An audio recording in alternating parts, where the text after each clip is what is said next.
A group of friends is shown celebrating a party at the start of the movie.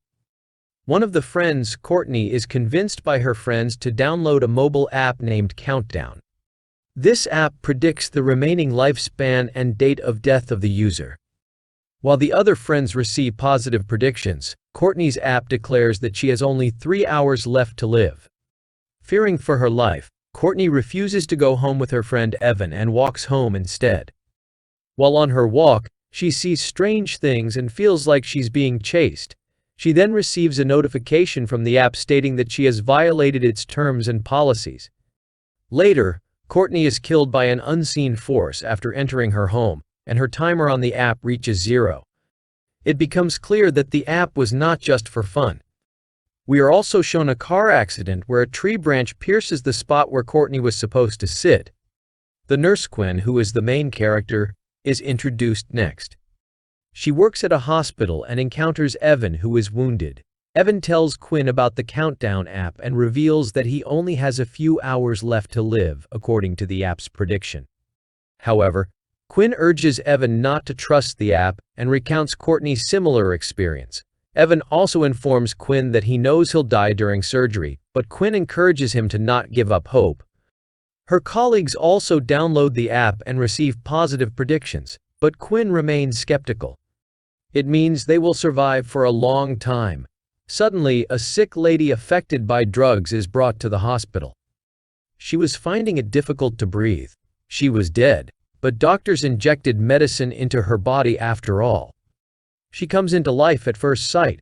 Now, Quinn also downloads this app but gets upset knowing that she has mostly 3 days in her life. Afterwards, she will be no more. Thinking it, she is in stress. Evan, who has left his surgery, he comes from the hospital's emergency room towards a door going outside. Then a notification is received by the mobile app at the exact time. What was the message? The message said, "You have violated the rules and terms of the user." Then a ghost resembling Courtney appears and falls down. And he immediately dies. Now Quinn had to go to her house to get some papers, but she finds her sister Jordan in a locked cupboard with her friend. In fact, both sisters had no indication. Next day, Quinn comes to know about the death of Evan. Then she looks over Evan's dead body and his cell phone privately. She notices that his mobile countdown timer has reached 0. And Evan was dead at the same time. She seems worried and receives a notification from this app. As the user agreement is violated, Quinn provides detailed information about this app. Then she realizes that many users have been deprived of their lives because of this app. She also watches a video of a girl who died while promoting this app. Reading comments about it, she is relaxed because people have called it fake. Meanwhile, she encounters Evan's ghost there. She is upset, but seeing it again, she finds no one. She damages her mobile intention, but the mobile countdown timer continues. She hides herself in the car coming out of the flat and falls asleep there. Her sister Jordan wakes her up in the morning. When Jordan sees her sister's mobile, she also becomes aware of this app. Matters are disturbed between two sisters because Jordan was willing to live with her sister Quinn for a day. The reason was this: an old lady had been hired to look after her, but she did not want to stay with her. So she prefers to stay with Quinn. But Quinn is already horrified by this app, and she does not permit her to stay with her. Going away, Jordan tells Quinn that he will also download this app. Quinn is frightened. She buys a new cell phone in a shop. But the strange thing is that the Countdown app is automatically installed on a new cell phone. She is attacked by a ghost in the car, which causes an accident for her. She is afraid of coming out of the car. She meets a boy named Matt there, whose mobile also had the same app. He also had a short time for him. Both move to a club and install that app on their mobile devices in order to read the user agreement. And this app also revealed in which place that person will be dead. All dead people violated the terms and policies, ignoring them. On the other side, Matt encounters in the lavatory the ghostly figure of his brother who attacks him. But he has still survived. After that, both go to Father, who informs them that the app code can help them tell the reality of it. Upon hearing the mention of ghosts, the father is excited and shares with them a folktale that was recorded in an ancient version of the Bible. Once upon a time, there was a prince whose father was sick. The sick king could not fight, so the prince had to lead the army. Before it, Prince visited a nomad lady for forecasting.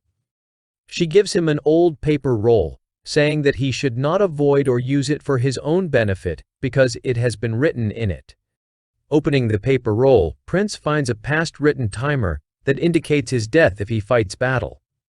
Following the words of that lady, the prince sends his younger brother to fight, and the prince's younger brother gets the victory in the battle. He again visits that lady, saying death is preceding him. That lady replies, "It is not death but a dangerous ghost Ocean. He will not end him easily but with torment. It can obviously be committed by a cruel person." That prince is dead at the same time as stated in that old paper roll, and that paper roll has the exact timer as installed in that mobile countdown app. It can be said that this app is a recent upgrade of folklore. Where was it born or created? Who initiated it? Nothing was found regarding it. Now both visit that phone salesman where Quinn bought the phone. They ask them to hack this app for them. He is ready for money. It was a supersized 60 gigabytes. They are surprised, knowing the space and complexity of the common timer app. He hacks its code. There is a written statement. Quinn takes the photo. Otherwise, there are many users whose lives were visible, including the name Jordan. It was evident that Jordan had also installed that app, and her days and months of life were as countable as Quinn's. Now that phone salesman increases the lifetime of his own, Quinn, Jordan, and Matt while changing the app code, and they take it as usual now. But it was not as such. Quinn and Matt are still together late at night. They are talking to each other. Waking up at midnight, Quinn notices Matt has placed his hand on her. And then Matt comes from outside. Whose hand was this? And the lying ghost attacks her. Their mobile lifetimers are upgraded, which makes them upset. Then Quinn feels like Jordan's life is also in danger. On the other side, Jordan is attacked by a ghost in her mother's disguise. They all three again visit father and get together. Matt shows the version of this app. Reading it, it is clear that it is a curse that can be broken if someone dies before the timer or falsifies the timer. It is clear that no one wants to die, so they decided to falsify this timer. If it is proven wrong even for 1 second, they will be successful. Then they draw a warding circle made of glue and salt. And that Ocean ghost attacks them. At first sight, Ocean appears in front of him in Matt's younger brother's disguise. Moving towards him, he steps out of the warding circle. Then, coming into his real form, the ghost takes Matt with him, dragging him. Quinn moves outside, aiming to save Matt's life. She finds Matt, who is standing safe and sound in front of her. Suddenly, a car ends up hitting Matt, so it was clear that their technique was useless, and Matt also loses his life on the spot. Quinn goes to that same hospital with Jordan, where other nurses inform her that the doctor has tried to harass them. Quinn thinks she can possess the 57-year life of Dr. Sullivan, finishing him.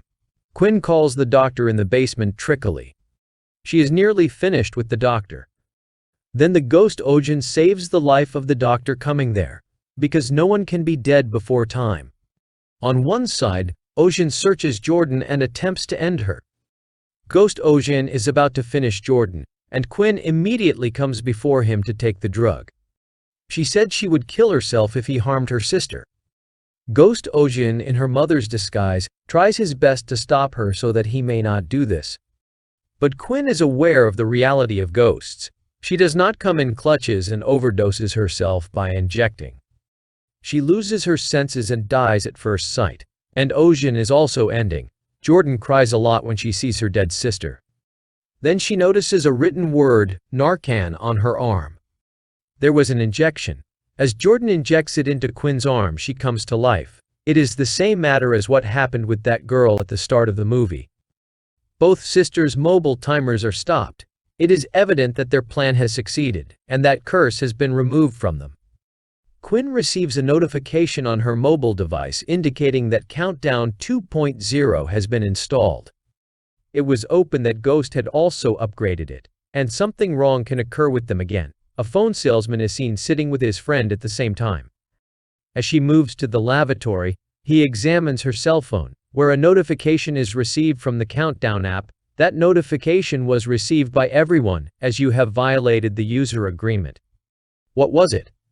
It was to hack this app. Suddenly the hotel's lights are switched off, and the ghost also ends his life. The movie also completes here.